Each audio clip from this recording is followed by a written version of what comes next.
When the envelope first arrived in the mail, I thought it was just another glossy piece of stationery announcing the date of a wedding that everyone already knew was coming. The kind of formality you receive, admire for a moment, and then tuck into a drawer until the day arrives. But when I saw her handwriting across the front, that elaborate, looping cursive that she had cultivated since high school as part of her performance of perfection, I knew this one would not be so simple. I ran my finger along the gold-edged flap, feeling the faint adhesive she had pressed down with care, and I told myself this would be like any other wedding invitation. It would be sweet, celebratory, an affirmation of years of friendship. But when I unfolded the card, something inside me froze. The invitation was ornate, embossed with her initials intertwined with his, as if they had already become a logo, a brand meant to be consumed. Beneath the elegant lettering that announced the time and place, there was a smaller note, handwritten with the same looping style. As one of my bridesmaids, it read, "You will of course need to purchase the dress. The designer is exclusive, but I have already selected the perfect one for everyone.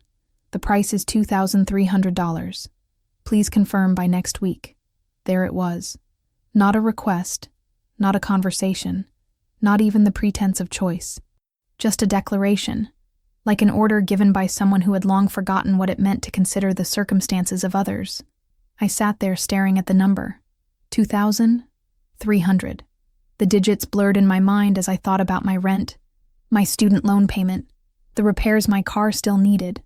I thought about all the times I had quietly chipped in for her when she forgot her wallet during our 20s, the birthday parties I had organized where I paid more than my share just to keep the night from feeling awkward, the trips we had taken where she always booked hotels above my budget but insisted it would all be worth it.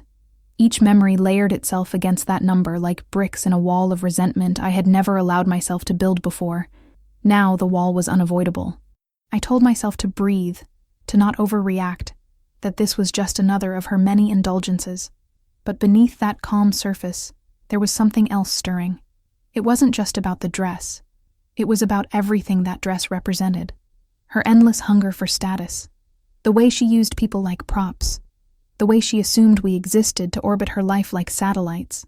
I remembered the way she had been in high school, always needing to be the center of attention, always insisting that her problems were the biggest, her triumphs the grandest.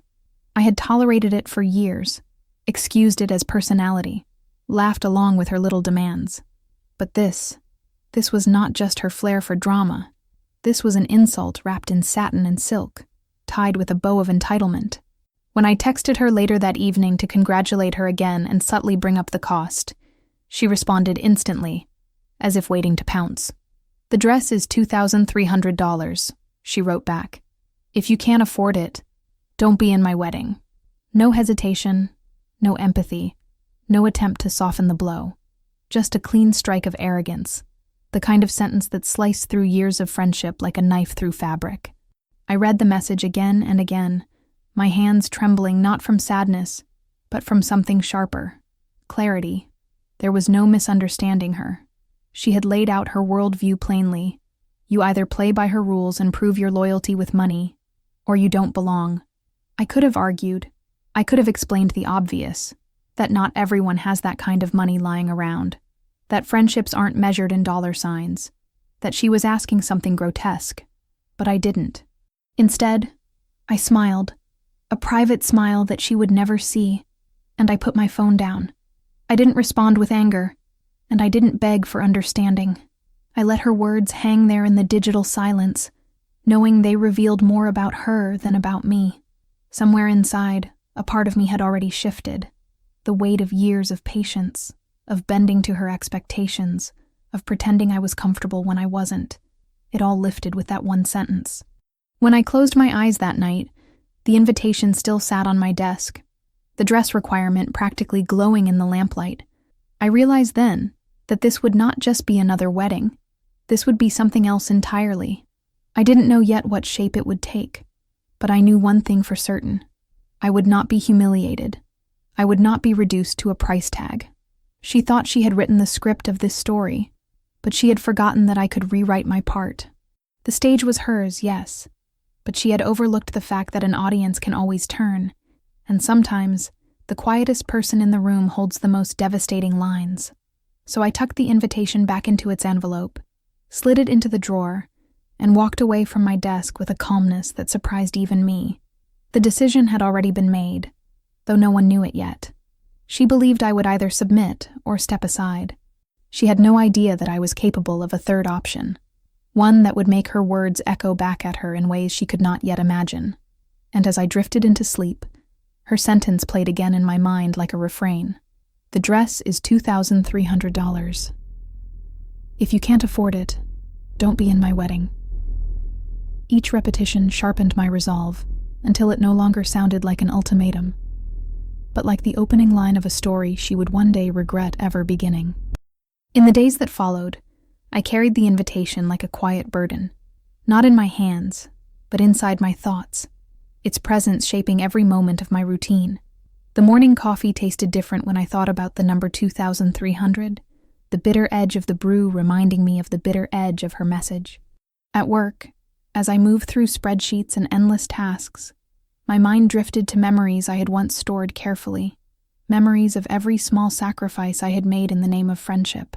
They rose like ghosts, insistent and vivid, replaying themselves against the backdrop of this new demand. It was not simply about a dress anymore. It was about the ledger of years, the unspoken accounting of what I had given and what had been taken.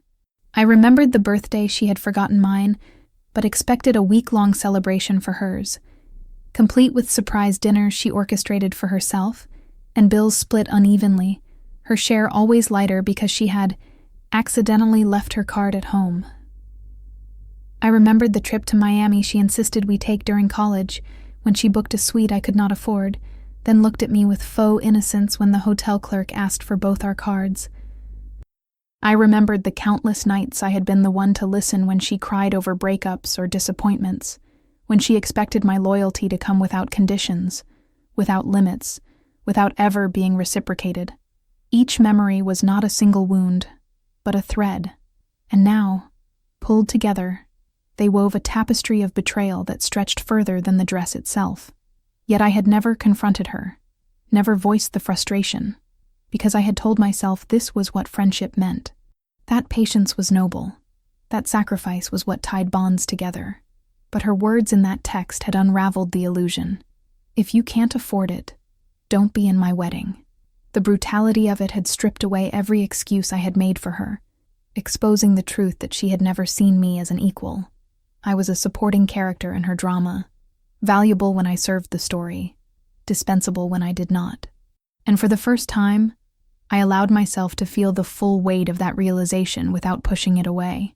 It sat heavy on my chest, this recognition of years wasted on someone who had never truly valued me. There was anger, yes, but beneath it was something deeper, almost mournful. I thought about the hours I had poured into her happiness, the energy I had spent making her feel special, the times I had ignored my own needs because hers seemed louder, more urgent. What did all of it amount to now? A bill for a dress that cost more than 2 months of my rent. I could almost laugh at the irony, except the laughter would have been hollow, edged with bitterness. I began to calculate, not with numbers, but with moments, the silent arithmetic of an unbalanced friendship. One evening, I spread receipts across my kitchen table, not the literal ones, but the figurative slips of memory that added up to a sum I could no longer ignore. The dinner where I covered her share, the gas money for trips she never repaid, the gifts I bought when she was broke, the weekends rearranged to suit her schedule, the lies I told myself to justify her selfishness. I stacked them one by one in my imagination, and the total was staggering. $2,300 wasn't the price of a dress. It was the latest installment in a lifelong pattern of taking. The realization burned, but it also cleared the fog. For once, I did not feel tempted to call her and plead for understanding, or to argue that what she was asking was unreasonable. Instead, I sat quietly with the anger, letting it settle into me, letting it transform into something sturdier than outrage. It became resolve. I thought about how she had always expected my silence, how she thrived on the fact that I never challenged her, how her power was not in her words, but in my acceptance of them. And I knew, sitting there with my mind turning, that this time I would not accept. Still, I did not show my hand. To her, I remained the same friend, answering messages with polite brevity, listening to her chatter about floral arrangements and honeymoon plans as though I had not noticed the knife she had planted in the middle of our friendship. I smiled at her photos of the venue, nodded at her excitement, and said little. But inside, something had shifted permanently. The silence was no longer submission. It was calculation. Every word she spoke became data. Every detail she shared about her wedding became a piece of a larger puzzle I was slowly, carefully arranging. At night, lying in the quiet of my apartment, I thought about the years I had wasted, but instead of drowning in regret, I used it as fuel. She believed she had the upper hand, that money was the measure of worth, that loyalty was something to be purchased. But she had underestimated the quiet power of memory, of observation, of someone who had finally had enough. And as I drifted into uneasy sleep, I felt the anger settle into its final form, not as fire, but as ice, sharp and deliberate, waiting for the right moment to cut. By the end of that week, I no longer saw the dress as just a dress. It had become a symbol, a test she thought I would fail. She had drawn the line in gold thread, certain I would either cross it with a wallet open or retreat in humiliation. But I had chosen neither. Instead, I stood back, watching her build her tower of expectations higher and higher, brick by fragile brick, waiting for the perfect moment to let gravity do its work. She didn't know it yet, but the calculation had already begun, and I intended to collect every cent of the debt she had piled upon me, even if the payment came in a currency she never imagined. There is a certain kind of person who confuses control with love, who believes that the more they dictate the lives of others, the stronger their bonds appear. She had always been that person, though for years I cloaked her behavior in softer words. Ambitious, I used to say when she insisted on choosing where we ate, where we traveled, and what outfits we wore for girls' nights, that felt less like gatherings of friends and more like orchestrated performances with her as the star. Particular, I would reassure myself, when she criticized the smallest details of my life, from the shade of lipstick I wore to the way I folded napkins at her dinner parties. But with the invitation and the price tag of the dress, the mask fell completely, and I began to see her as she truly was. Not a friend with quirks, but a director staging a show in which everyone around her existed as props. She had always lived like her life was meant for display. In high school, she was the girl who spent hours curling her hair before class, who carried designer bags bought on her parents' credit card, who made sure to sit in the center of the cafeteria so her laughter echoed across the room. In college, she posted photos daily, perfectly filtered, never candid, always carefully curated so she appeared wealthier, happier, more enviable than the rest of us. And as adulthood crept in, she carried the performance into her relationships, her jobs, and now her wedding. She didn't want a husband so much as an accessory, a role cast to complete the picture she had been painting of herself since adolescence. Flawless, admired, untouchable. When she announced her engagement, it was not with joy, but with spectacle. A professional photographer captured the moment he knelt, though we all knew it had been staged days before. Her ring was displayed across platforms like a trophy, her captions dripping with self-congratulation. And when she gathered us, her chosen bridesmaids, for brunch to share the plans, it was not about love or gratitude, but about the production value of the event. She described the venue as though she were presenting a business pitch, her voice swelling with pride as she detailed the imported flowers, the handcrafted menus, the silk drapery that would hang from the ceilings. Every element had been chosen not for meaning, but for effect. The dress was just another piece of that puzzle, another brushstroke in her portrait of superiority. To her, $2,300 was not a financial burden. It was a filter, a way of sorting who was worthy of standing beside her and who was not. She could have chosen something beautiful and affordable, something that celebrated the bond between us rather than the thickness of our wallets. But that was not her intent. Her intent was to demand proof of devotion in the form of sacrifice, to see who would bleed for her vision and who would not. She believed that by setting the price so high, she could guarantee that those who remained were bound to her not just by friendship, but by obligation, by a debt they could never quite repay. The more I thought about it, the clearer the pattern became. She had always thrived on this kind of silent dominance. The way she dismissed waiters at restaurants, correcting them loudly to remind everyone of her importance. The way she treated her own parents, demanding more money for emergencies that always turned out to be shopping sprees or weekend trips. The way she maneuvered conversations so the spotlight inevitably returned to her, even when someone else was speaking of their struggles or triumphs. There was always a sharpness beneath her charm, a blade hidden behind the smile, and most of us ignored it because we believed that enduring her whims was the price of staying close to her orbit. But now, with marriage approaching, the blade was no longer hidden. It gleamed openly, daring us to notice. Her control was no longer subtle but absolute. She was not merely planning a wedding. She was constructing a stage where her life would be immortalized as perfect, and any dissenting voice was to be silenced before the curtain rose. She did not want bridesmaids. She wanted a chorus line of identical dolls, each one dressed in the same designer gown, each one reflecting her chosen image back at the crowd. It struck me then how dangerous such a person could become when left unchecked. It was not just about money. It was about the erosion of self, the way she demanded pieces of others, until nothing was left but shadows of her will. And for the first time in all the years I had known her, I did not pity her insecurities or excuse her arrogance. I saw her clearly, a woman so consumed by appearances that she would destroy anyone who threatened the illusion. As I sat across from her at another pre-wedding meeting, watching her flip through fabric samples as though she were selecting weapons, I felt a strange calmness settle over me. She was talking quickly, her hands fluttering as she described how the dresses would photograph beautifully, how the line of bridesmaids would elevate her presence. She looked at me, eyes gleaming with the certainty that I would comply, and I smiled faintly. For years I had let her shape me into a supporting role, but the performance had reached its breaking point. She believed she was the painter, the sculptor, the author of this story. What she did not know was that every masterpiece is vulnerable to the smallest flaw, the tiniest crack in the canvas. And I had finally realized I could be that crack. The portrait she built of herself was elaborate, but it was also fragile, too dependent on the perception of others, too greedy for validation. I understood now that it was only a matter of time before the weight of her own control collapsed inward. All I needed to do was wait, to observe, to collect the pieces she so carelessly scattered. And when the moment came, when the spotlight was brightest, I would be ready to show the world what lay beneath the paint, to expose the rot hidden beneath the gloss. For the first time in our long, unbalanced friendship, I no longer felt small in her presence.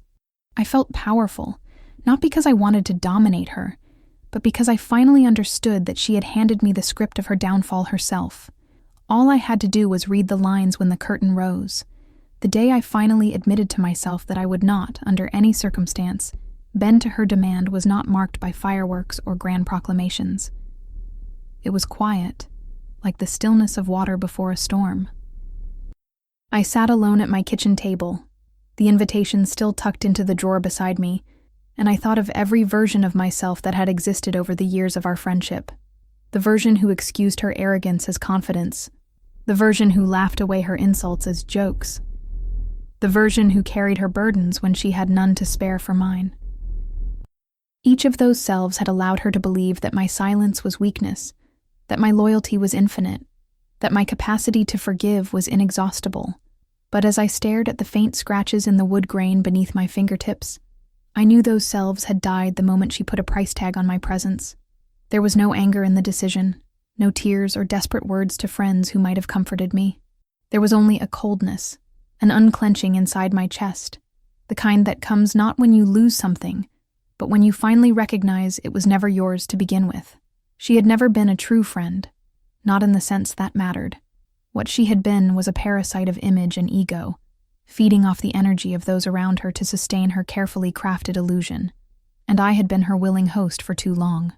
Now, the choice before me was not whether to wear the dress, but whether to remain in the role she had assigned me, the accommodating shadow who never spoke out of turn. For a fleeting moment, I considered the path of least resistance.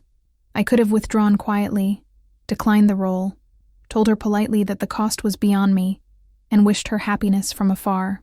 It would have been easy, respectable, even justifiable. But the thought of walking away with nothing more than a bruised pride felt insufficient. It would mean letting her continue, unchallenged, unexposed, her illusion intact. It would mean that all the years of silent tolerance had been for nothing. And more than anything, it would mean admitting that she had the power to dictate not just the terms of her wedding, but the dignity of everyone tethered to her.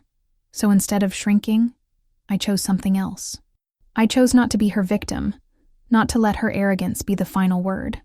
The decision crystallized in me with the sharpness of glass. If she wanted this wedding to be the crowning performance of her life, then it was on that very stage that I would let the truth unravel. I did not know yet what form it would take, only that my silence would no longer be submission. It would be strategy. Every message I received from her became not an instruction, but evidence. Every casual boast she made about her fiancé, her vendors, her plans became a piece of a larger puzzle. The closer I listened, the clearer the fault lines appeared beneath her perfect facade. In the weeks that followed, she continued her performance, oblivious to the shift in me. She called to brag about her floral arrangements imported from Holland, about the champagne tasting that cost more than most people's monthly income, about the makeup artist she had flown in from another state because no local hands were good enough. I listened with calm detachment, answering in clipped phrases, storing away every excess, every extravagance, every weakness. She mistook my silence for admiration, for envy even, never realizing that it was the quiet calculation of someone who had ceased to play her game. At night, lying in the dark, I thought about what it meant to not be a victim. It wasn't about shouting or fighting or stooping to her level. It was about reclaiming the power she had siphoned from me all these years. It was about turning her own arrogance into the rope she would hang herself with. I did not need to invent lies or manipulate her. I only needed to reflect the truth she worked so hard to bury beneath designer labels and hollow gestures. And that truth was simple. She was a tyrant disguised as a bride, a woman so consumed by her image that she had forgotten the humanity of those around her. The clarity gave me strength. I began to move differently, to carry myself with a composure that unsettled her in ways she could not name. When she made another sharp remark about how one of the bridesmaids better not gain weight before the big day, or how her fiancé's family was lucky to have her elevate their bloodline, I did not flinch or laugh nervously. I simply looked at her with an unreadable calm, and for the first time, I saw hesitation flicker in her eyes. She could sense it, even if she didn't understand it yet. The dynamic had shifted. I was no longer the pliant friend she could mold to her will. And so the decision became not just a private vow but a living presence, shaping the way I engaged with her, with myself, with the entire narrative she was spinning. I no longer felt the weight of her control pressing against me. Instead, I felt the steadiness of my own resolve pressing back. I would not be humiliated by a dress or by her demand. I would not be erased or diminished in the name of her perfection. I had chosen the harder path, the colder path, the one that required patience and restraint. And though she still believed she was the one writing this story, deep down, I knew the truth. The ending belonged to me. When I closed my eyes that night, I felt no fear of what was coming, no dread of the confrontation that lay ahead. I felt only the sharp calm of a woman who has stopped apologizing for her strength. For years, I had played the supporting role. Now, I was stepping into the light, not to join her performance but to end it. She thought I would be her victim. She was wrong. I had already decided, and that decision was final. Once the decision settled inside me like a stone at the bottom of a river, there was no turning back. I woke each morning with a sharpened sense of purpose, the kind that doesn't blaze like fire but flows quietly, invisibly, shaping everything it touches. I knew she would not stop pressing, not stop demanding, not stop treating me and the others like ornaments she had purchased to decorate her stage. But I also knew that if she thought she had me cornered, she was blind to the fact that I had already begun to draw the map of her undoing. For years I had been her audience, nodding along, applauding on cue. Now, with each word she carelessly spoke, I became her archivist, cataloging her vanity, her arrogance, her flaws. It began simply, with the text threads she sent late at night, full of instructions, links to designers, screenshots of florists, and complaints about people she claimed were beneath her standards. I started saving them, one by one, Not because I needed the details of peonies versus roses or ivory versus cream, but because each message revealed the way she viewed the people in her orbit, as pawns to be positioned, dismissed, or erased. I archived her demands, her thinly veiled insults about the other bridesmaids, her sneers about the families involved. Each thread was a crack in her portrait of perfection, a contradiction between the flawless image she projected online and the venom she revealed in private. Then came the receipts. She had a habit of boasting about her purchases, forwarding confirmation emails to prove she had spent thousands on shoes or candles or imported linens. It was meant to inspire awe, but to me, it only highlighted her carelessness. I began filing them away, quietly screenshotting and storing every line item. She believed money insulated her, that excess erased scrutiny. What she failed to understand was that the very extravagance she flaunted was also the rope with which her illusion could be strangled. I didn't act alone, though I never told her that. One of the other bridesmaids, an acquaintance more than a friend, had grown weary of her as well. She didn't know the full extent of my intentions, but a few muttered complaints over coffee revealed enough. "She doesn't care about us," she sighed one afternoon, stirring her latte with a bitterness I recognized. "She just cares about how we look standing next to her." That was all I needed to know. I wasn't the only one who saw it. But unlike her, I didn't plan to endure it quietly. I began to ask subtle questions, not enough to raise suspicion, but enough to gather pieces of information. Which vendors had been paid in full? Which contracts had been signed in her name alone? Which family members had grown tired of her tantrums but stayed silent for the sake of appearances? Each fragment was a thread, and together they began to form a tapestry I could use. The more I gathered, the calmer I became. There was power in knowledge, power in patience, power in holding secrets she didn't know were vulnerable. She thought the silence of others was compliance. She didn't realize silence can also be a strategy, a veil behind which intent sharpens. I began to see the plan not as a single strike, but as a series of steps, each one precise, deliberate. There would be no screaming, no messy confrontation in private where she could twist the narrative to her advantage. No, the reveal had to be public, undeniable, witnessed by all the people she had worked so hard to impress.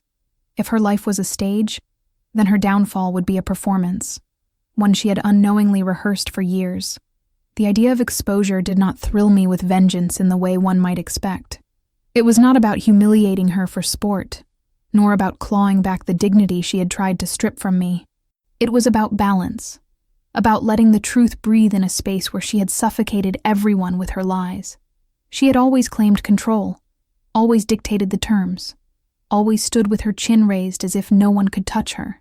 But I had touched the core of her weakness, her need to be seen as perfect. That was where she was most fragile. That was where the knife would sink in. As weeks passed, the plan grew roots. I kept my demeanor unchanged, answering her calls with the same polite tone, nodding at her instructions, giving nothing away. Inside, though, I mapped every possible outcome, every potential move. I thought about timing, when to strike, how to ensure the witnesses were there, how to turn her own stage into her execution ground. I imagined her face when the facade cracked, when the audience gasped, when her empire of silk and champagne collapsed under the weight of her own arrogance. It wasn't satisfaction I felt in those imaginings, but clarity, the certainty of a truth long overdue. At night, I sat with my notes, the evidence scattered across the screen of my laptop, each file a piece of the weapon I was crafting. And though I told no one of the depth of my plan, the silence became my confidant. She thought she was orchestrating the most flawless wedding of the year, a celebration of love and power and envy. What she didn't know was that someone else had stepped into the role of conductor, guiding a symphony she couldn't hear yet. Every email, every text, every receipt was a note, and soon they would crescendo into something she could not silence. I didn't feel like a victim anymore. I felt like a witness to a truth that had been waiting patiently to surface. And as the day of her wedding approached, glittering and monstrous on the horizon, I knew that the plan was no longer just an idea. It was alive, pulsing quietly beneath the layers of satin and pretense, waiting for the moment when the curtain would rise and the world would finally see her, not as she wanted to be seen, but as she truly was. The first confrontation did not arrive with raised voices or dramatic declarations, but slipped into the air like a whisper of smoke, thin, almost invisible, yet impossible to ignore once it touched the senses. She had grown used to my quiet compliance, my careful nods, my willingness to bend to her rhythm, so when I allowed the smallest fracture of truth to surface, it unsettled her in ways far deeper than an open argument ever could. It began at one of her endless pre-wedding gatherings, a brunch where she sat enthroned at the head of the table, radiant not from love, but from the satisfaction of being observed, her laughter sharp and practiced, her gestures wide and deliberate, as though even the way she lifted her glass of champagne was part of the choreography. Around her, the bridesmaids played their parts dutifully, smiling at her stories, cooing at her descriptions of imported lace, pretending not to notice the fatigue in their own eyes as she outlined yet another demand. I listened, patient, letting her words drape across the table like heavy fabric. When she paused to sip and looked at me, waiting for my affirmation, I gave her a smile that carried a weight she could not interpret.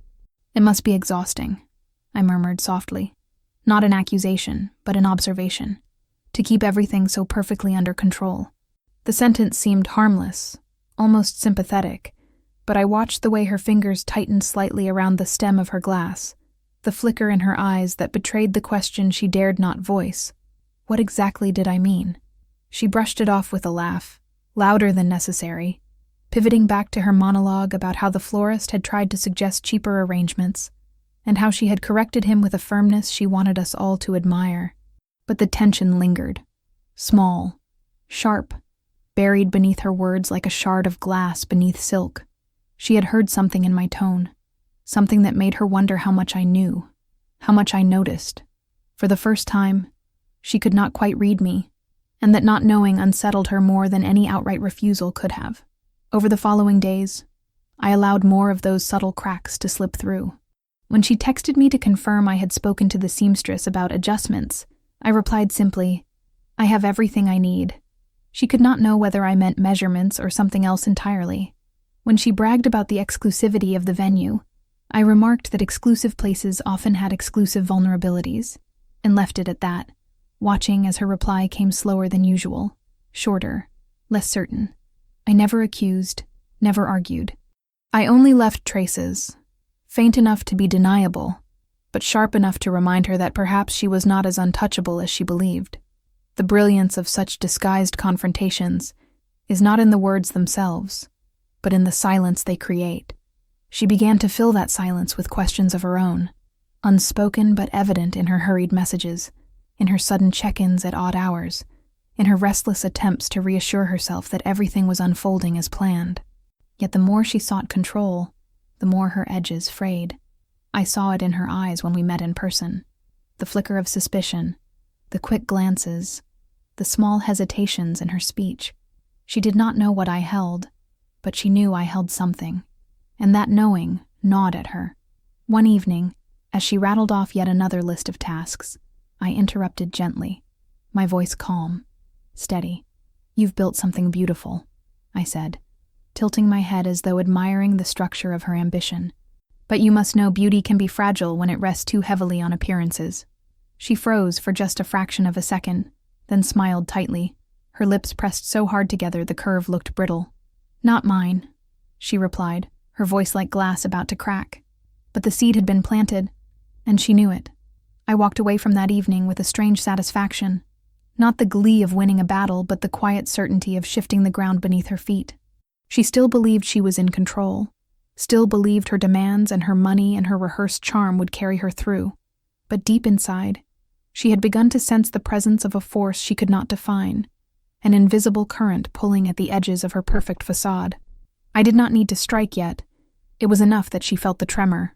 That night, when she called me unexpectedly, her voice was just a shade too sharp, her laughter too forced, her insistence that everything is going to be perfect, repeated one time too many. I listened, offering little in return, and when she hung up, I knew she had begun to fear her own shadow. She would not admit it, not to herself and certainly not to anyone else, but the disguise of control was slipping. The more she tried to tighten her grip, the more obvious it became that something was unraveling beneath her hands. The first disguised confrontation was not an explosion, but a whisper. Not a fight, but a suggestion. Yet it had accomplished more than any scream could. She was rattled, watching me now with an unease she could not name, hearing echoes in my words she could not silence. And as I lay in bed, staring at the ceiling in the darkness, I felt the calmness of someone who no longer needed to chase or to beg. I had stepped out of the role of victim entirely. Now, with each passing day, she was becoming the prisoner of her own stage, trapped not by me, but by the doubts I had placed in her mind, doubts that would grow until the moment I chose to reveal everything. The confrontation had begun, even if she thought it hadn't, and that knowledge was mine alone to savor. The day of her wedding arrived with all the weight of inevitability, a performance rehearsed so many times in her head that she walked through it like a queen crossing her coronation hall.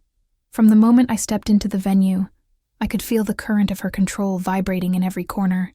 The carefully placed roses, the precision of the place settings, the way the music swelled and softened exactly as she had instructed. Everything gleamed, and yet beneath that gleam there was a tension, a brittleness that only I seemed to notice. She floated through the room with her painted smile, her gown glittering like the armor of someone who believed herself invincible, but her eyes betrayed the strain of weeks spent trying to patch the invisible cracks I had left behind. The guests admired, envied, whispered about her perfection, and still I knew the truth. They were not witnesses to her triumph, but to the beginning of her undoing. I moved through the crowd quietly, my presence unremarkable, one among many, and yet my silence carried a weight she could feel. Each time our eyes met across the decorated hall, her smile flickered just a fraction too long, as though she were reminding herself it was still intact. She wanted to appear untouchable, radiant, adored, and she was, at least on the surface. But I knew how thin that surface had become.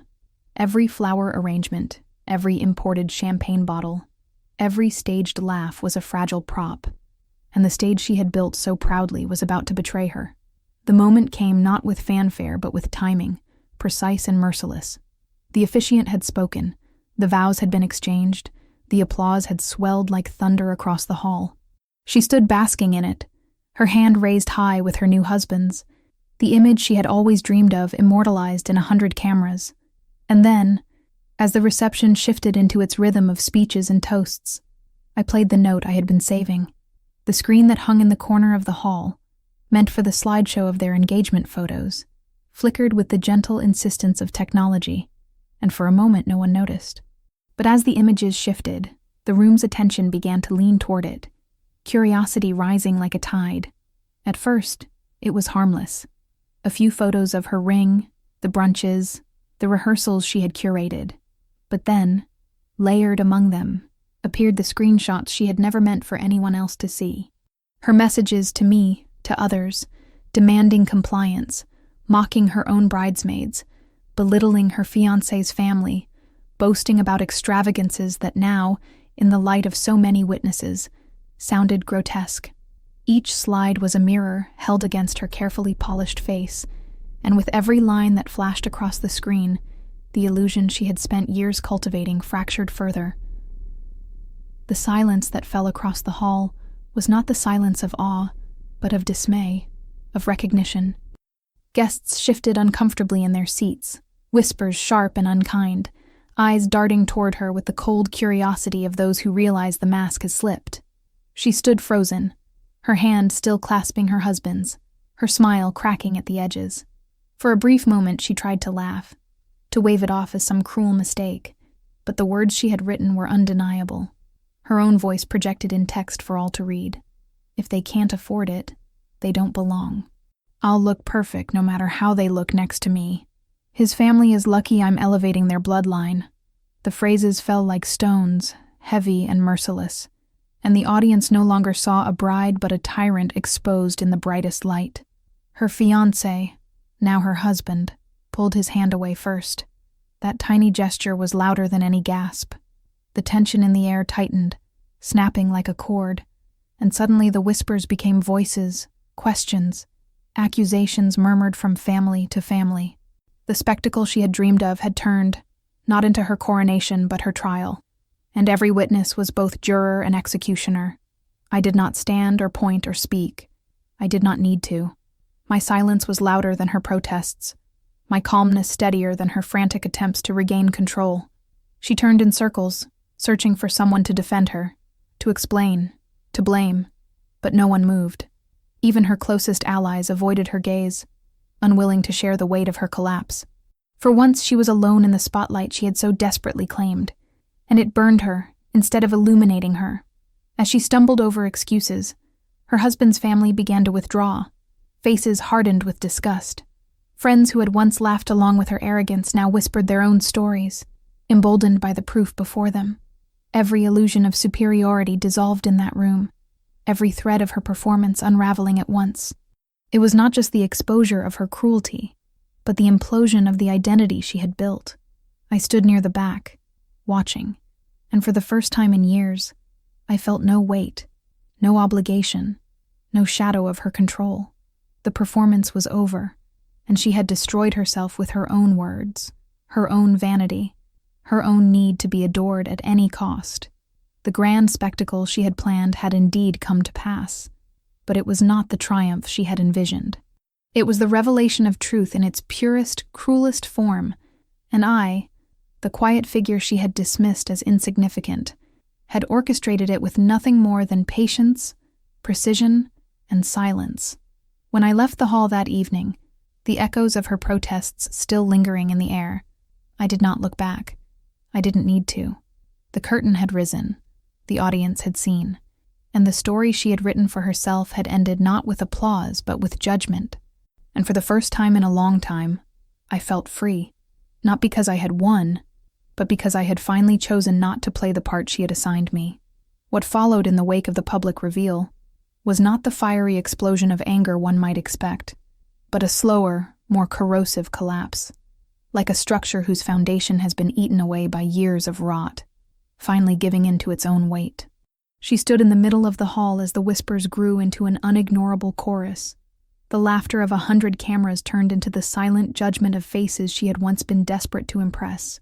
Her eyes darted, sharp and frantic, searching for someone to validate her, someone to reach out and reassure her that this was a temporary mistake, a glitch, a misunderstanding that could be smoothed over with charm and a dismissive laugh. But there was no one left willing to extend that kind of mercy. Her husband, newly crowned, freshly chained, was the first to show the fracture between them. He did not raise his voice or accuse her publicly. That would have given her something to resist, someone to fight. Instead, he stepped back from her with a quietness that screamed louder than rage. The space between them grew like a canyon, and though she tried to grasp his arm, to pull him back into her orbit, he let her hand slide from his with an almost deliberate finality. It was a gesture so small, and yet so devastating, because in that hall full of eyes, it announced that even he had recognized the truth. Her perfection was a costume, her grandeur an act, her cruelty no longer deniable. I watched as the conversations began to sprout among the guests like sparks in dry grass, each one catching and spreading until the entire room was aflame with speculation. Her family shifted uncomfortably, faces tightened into masks of embarrassment, unwilling to meet anyone's gaze. His family, more rigid, more judgmental, conferred in low voices, glancing between her and him with the disappointment of people who believed themselves deceived. And her friends, the bridesmaids she had treated as dolls to be dressed and displayed, sat frozen in the realization that they had been complicit, that they had endured humiliation for someone who would never have done the same for them. She tried to speak then, to seize the narrative back into her hands.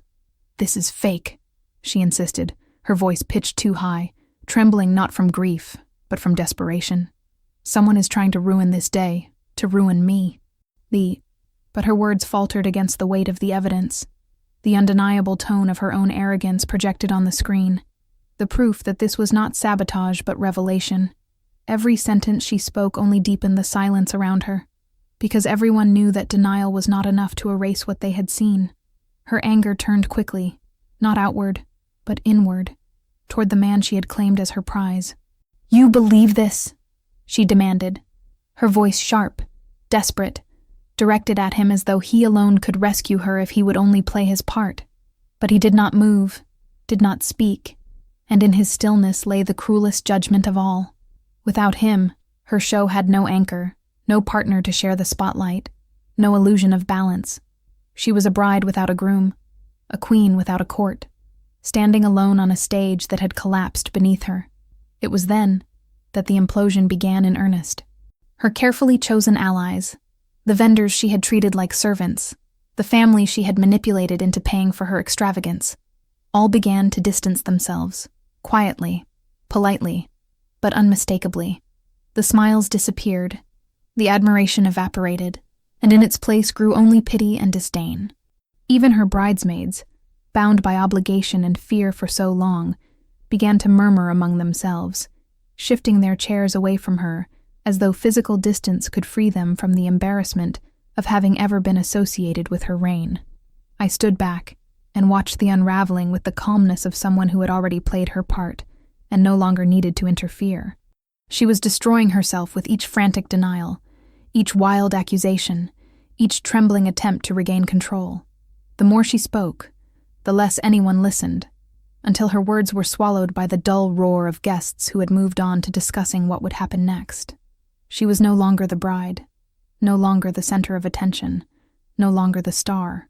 She was the scandal, the cautionary tale, the embodiment of what happens when arrogance grows too large to be sustained. Her husband finally walked away first, and the sight of it cut her deeper than any exposure of her words.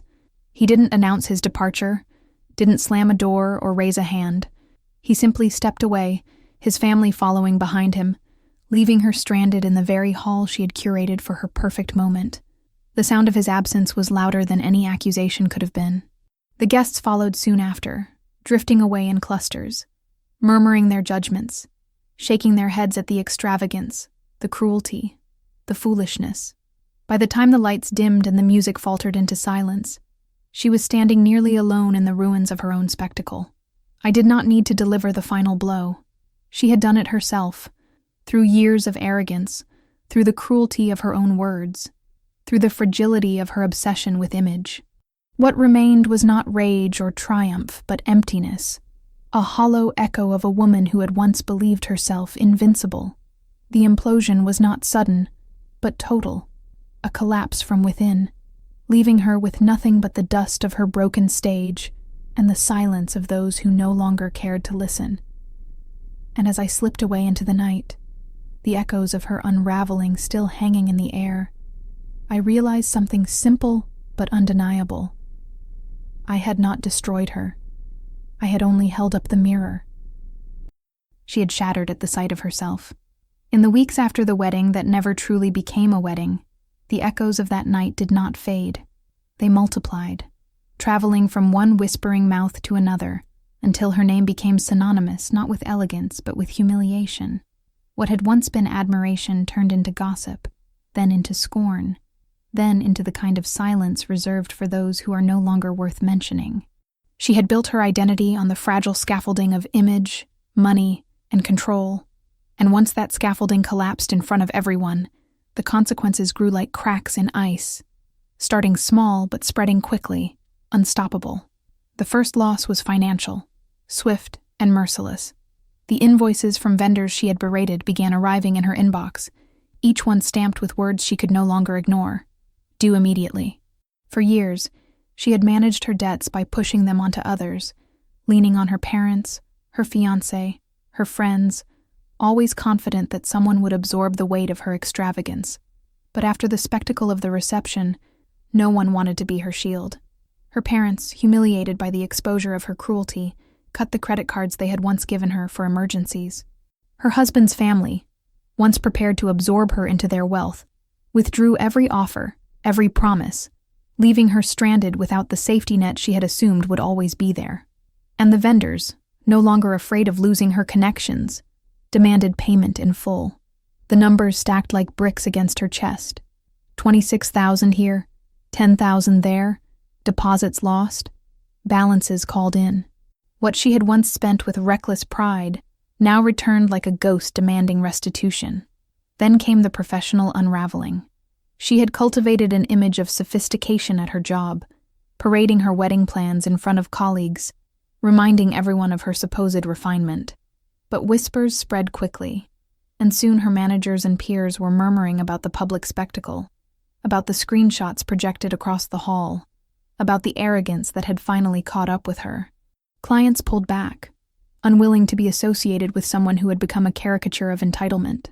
Meetings grew tense, opportunities dried up. She was no longer the star of her own carefully curated professional stage. She was a liability, a risk, someone whose name carried the stink of scandal. Socially, the implosion deepened. Friends who had once tolerated her cruelty because proximity to her meant access to glamour now turned their backs. They unfollowed her, untagged her, distanced themselves from the contamination of her fall. Even those who had laughed along with her barbs began to rewrite history, claiming they had always known she was toxic, always suspected she would collapse under the weight of her own arrogance. In truth, they had enabled her, but now that she had nothing left to offer, they discarded her with a swiftness that startled even me. She was not just alone. She was avoided, an outcast in the very circles she had once controlled. And yet, none of this was as devastating to her as the silence. She had thrived on attention, whether in admiration or envy, and without it, she withered. Each morning, she opened her phone expecting messages, invitations, reminders of her importance, and instead found nothing but bills, demands, and the hollow emptiness of being ignored. She tried to claw her way back with posts, curated smiles, desperate displays of moving on, but no one engaged, no one cared. The stage was gone, the audience dispersed, the spotlight dark. All that remained was the reality she had always avoided, herself, unmasked, unseen. For me, the final blow was not about cruelty, but about closure. I did not gloat or reach out to twist the knife. I did not need to. Her collapse was not my creation, but her own, the natural consequence of years spent devouring others until there was nothing left to feed on. My role had been only to hold up the evidence, to let her words speak louder than mine ever could. The rest unfolded with the inevitability of gravity. I had chosen not to be her victim, and in doing so, I had stripped her of the one thing she valued most: control. Sometimes, late at night, I thought about the irony of it all. She had once told me, with that dismissive tilt of her chin, "If you can't afford it, don't be in my wedding." Now she could afford nothing. Not the bills, not the relationships, not even the illusion of superiority she had clung to. And it was not because I had destroyed her, but because she had demanded a price she could never truly pay. The $26,000 she had once treated as a minor inconvenience had become a symbol, not of wealth but of debt, not of status but of downfall. As I walked away from the wreckage of her life, I carried no guilt, no hesitation. Justice does not always arrive in dramatic proclamations. Sometimes it arrives in silence, in the quiet recognition that balance has been restored. She had taken too much for too long, and now the scales had evened themselves in the most public, irrevocable way. The final blow was not the exposure itself, but the emptiness that followed, the slow realization that she had lost not only her money, her status, and her allies, but the very ability to command attention. And in that silence, louder than any humiliation, she was left to face the truth she had always feared. Without her stage, without her mask, she was nothing more than a woman consumed by her own arrogance, undone by her own hand. In the quiet that followed her implosion, I found myself walking lighter, as though years of carrying her weight had finally slipped from my shoulders. There was no dramatic moment of triumph, no parade of congratulations, no applause for my restraint.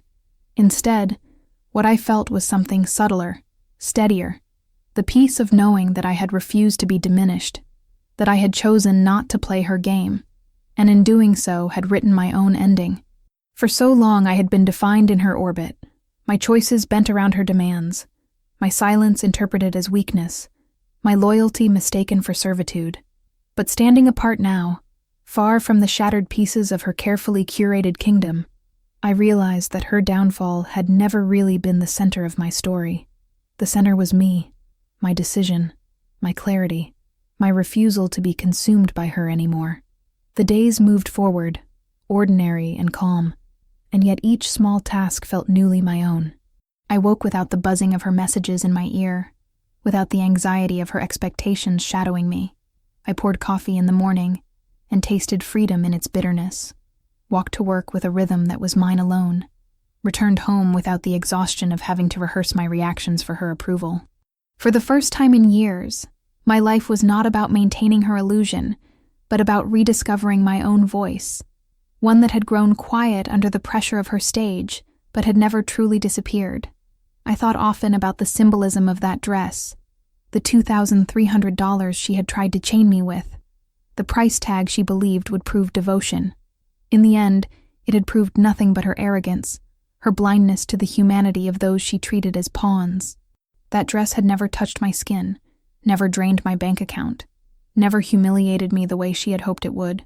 Instead, it became the turning point, the moment I chose not to be her victim.